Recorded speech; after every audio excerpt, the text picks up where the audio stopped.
നമസ്കാരം.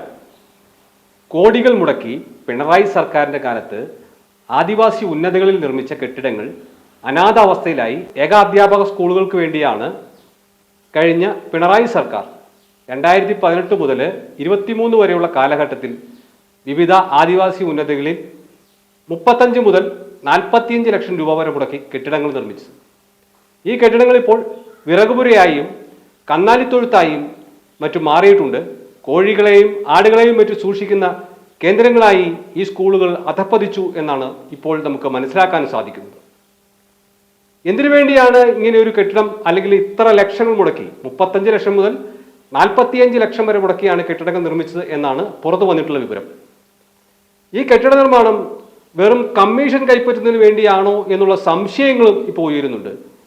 ഈ കെട്ടിട നിർമ്മാണത്തിന്റെ ചുമതലകൾ വഹിച്ചവർ വലിയ രീതിയിൽ സാമ്പത്തിക നേട്ടം ഉണ്ടാക്കി എന്നുള്ള ആരോപണവും ഇവിടെ ഉയരുന്നുണ്ട്. ഏകാധ്യാപക സ്കൂളുകൾ പ്രവർത്തിക്കുന്നതിനായിട്ടാണ് ഉന്നതികളിൽ ഈ കെട്ടിടങ്ങൾ നിർമ്മിച്ചത് എന്നാണ് പറയപ്പെടുന്നത്. എന്നാൽ ഒരു വർഷം പോലും ഇത് സ്കൂളായി പ്രവർത്തിച്ചില്ല, ഈ കെട്ടിടങ്ങൾ ഏകാധ്യാപക സ്കൂളായി പ്രവർത്തിച്ചില്ല എന്ന് തന്നെയാണ് പുറത്തു വന്നിട്ടുള്ള വിവരം. കമ്പ്യൂട്ടർ ഉൾപ്പെടെ വിലപിടിപ്പുള്ള ഒരുപാട് സാധനങ്ങൾ ഈ കെട്ടിടങ്ങൾക്കുള്ളിലുണ്ട്.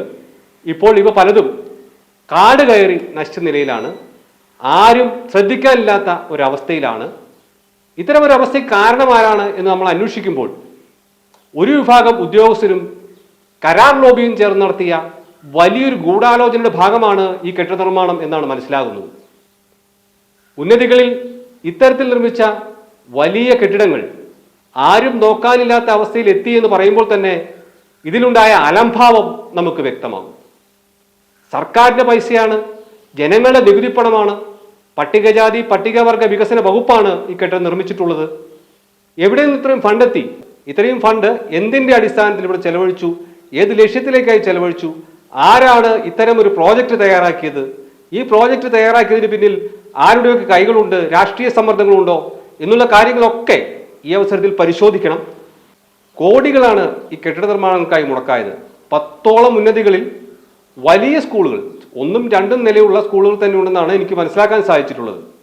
ഗ്രൗണ്ട് ഫ്ലോർ ഉണ്ട്, മുകളിൽ ഒരു നില കൂടെ പണിത് സൗകര്യത്തിന് വർദ്ധിപ്പിച്ചിട്ടുണ്ട്. അത്തരം സ്കൂളുകളും ഉണ്ടെന്നാണ് എനിക്ക് മനസ്സിലാക്കാൻ സാധിച്ചിട്ടുള്ളത്. എന്തായാലും ഈ നിർമ്മാണത്തിന് പിന്നിൽ വലിയൊരു ഗൂഢാലോചനയുണ്ടോ എന്നുള്ള സംശയം ഇപ്പോൾ പല കോണുകളിൽ നിന്നും ഉയരുന്നുണ്ട്. ഒരു വർഷം പോലും ആ സ്കൂളുകളിൽ അധ്യാപകർ ജോലി ചെയ്തിട്ടില്ല.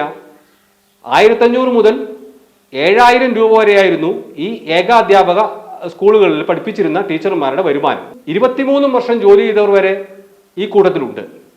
ഇവർക്ക് ഏറ്റവും ഒടുവിൽ കിട്ടിയത് ശമ്പളം 7000 രൂപയാണ്. ഒന്ന് ആലോചിക്കണം, ഒരു കുടുംബം ഈ 7000 രൂപയിൽ കഴിഞ്ഞു പോകാൻ കഴിയുമോ? ഇല്ല.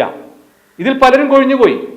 കാരണം അവർ മറ്റു ജോലികൾ തേടി, അവരുടെ കുടുംബം പോറ്റാൻ മറ്റു മാർഗങ്ങളില്ല എന്നുള്ള അവസ്ഥയിൽ അവർ മറ്റു ജോലികൾ തേടിപ്പോയി. അതിലവരെ കുറ്റം പറയാൻ കഴിയില്ല. നമ്മുടെ സർക്കാർ സംവിധാനം ഏറ്റവും നന്നായി പ്രവർത്തിക്കേണ്ട ഒരു മേഖലയാണ് ആദിവാസി മേഖല.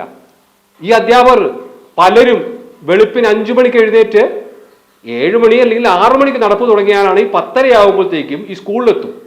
അത്രയ്ക്ക് കാടും മേടും കയറി വലിയ വിഷമതകൾ അനുഭവിച്ചവരാണ് ഈ അധ്യാപകർ. അവരെ ഒരു ആനുകൂല്യം, ഒരു രൂപ പോലും നൽകാതെയാണ് പിരിച്ചുവിട്ടത്. വലിയൊരു ക്രൂരതയാണിത്. കാരണം ഈ ആദിവാസി ഉന്നതികളിലെ വിദ്യാർത്ഥികൾക്ക് അല്ലെങ്കിൽ അവിടുത്തെ കുട്ടികൾക്ക് വിദ്യാഭ്യാസം നൽകുക എന്നുള്ളത് ചെറിയ കാര്യമല്ല. മറ്റ് മേഖലകളിലുള്ള കുട്ടികളുമായി താരതമ്യം ചെയ്യാൻ പറ്റില്ല. അവരെ സംബന്ധിച്ച് ഏറ്റവും ആത്മാർത്ഥമായി പണിയെടുത്താൽ മാത്രമേ അവർക്ക് വിദ്യാഭ്യാസം നൽകാൻ കഴിയൂ, അവരെ പഠിപ്പിച്ച് മറ്റു കുട്ടികളുടെ ഒപ്പം എത്തിക്കാൻ കഴിയൂ. ആ ഒരു സാഹചര്യമെല്ലാം നിലനിൽക്കുമ്പോഴും നമ്മുടെ സർക്കാർ, കഴിഞ്ഞുപോയ പിണറായി സർക്കാർ, ഇവർക്ക് ഒരു വിലയും കൊടുത്തില്ല. പുഴുക്കളെ പോലെയാണ് ഈ അധ്യാപകരെ അവർ കരുതിയത്. അത്രയ്ക്ക് നീചമായിട്ടാണ് സർക്കാർ അവരോട് ചെയ്തത്. ഒരു കുടുംബം പോറ്റാൻ കഷ്ടപ്പെട്ട് ഇത്രയും കഷ്ടപ്പെട്ട ഒരു വിഭാഗം അല്ലെങ്കിൽ ഒരു എന്താ പറയുക, നിസ്സാരമായ ശമ്പളത്തിന് ജോലി ചെയ്തൊരു വിഭാഗം വേറെ ഉണ്ടാവുമെന്ന് തോന്നുന്നില്ല. അത്രയ്ക്കും വേദനാജനകമായ ഒരവസ്ഥയിലായിരുന്നു ആ അധ്യാപകരുടെ ദൈനംദിന ജീവിതം. എന്നിട്ടും ഇവരെ പിരിച്ചുവിട്ട ശേഷം ഏതെങ്കിലും സർക്കാർ സ്ഥാപനത്തിൽ ഇവർക്കൊരു ജോലി നൽകാൻ പറ്റുമായിരുന്നു. സർക്കാർ ശ്രമിച്ചിരുന്നെങ്കിൽ അത്തരത്തിലൊരു മാർഗത്തിലൂടെ ഇവർക്ക് ജോലി നൽകുകയും ഇവരെ പുനരധിവസിപ്പിക്കുകയും ചെയ്യാമായിരുന്നു. പക്ഷേ ഇതിനൊന്നും സർക്കാർ തയ്യാറായില്ല. ഇത്രയും കോടികൾ വെറുതെ വെള്ളത്തിൽ വരച്ച വര പോലെയാക്കിയ ഈ ഉദ്യോഗസ്ഥരുടെ എല്ലാം ഉദ്ദേശശുദ്ധി ഒന്ന് പരിശോധിക്കണം. ഇതേക്കുറിച്ച് വിശദമായ ഒരു അന്വേഷണം നടത്തണം. ഇത് ആർക്ക് വേണ്ടിയാണ് ഇത്രയും തുക ചെലവഴിച്ചത്? ഇത്രയും വലിയൊരു തുക ചിലവഴിച്ചിട്ടും ഈ കെട്ടിടങ്ങൾ തിരിഞ്ഞു നോക്കാനില്ലാത്ത അവസ്ഥയിൽ ആരാണ് എത്തിച്ചത്? ഇതേക്കുറിച്ചെല്ലാം വിശദമായ അന്വേഷണം വേണം. പ്രകാശ് ചന്ദ്രശേഖർ, മറയൂർ വിഷൻ.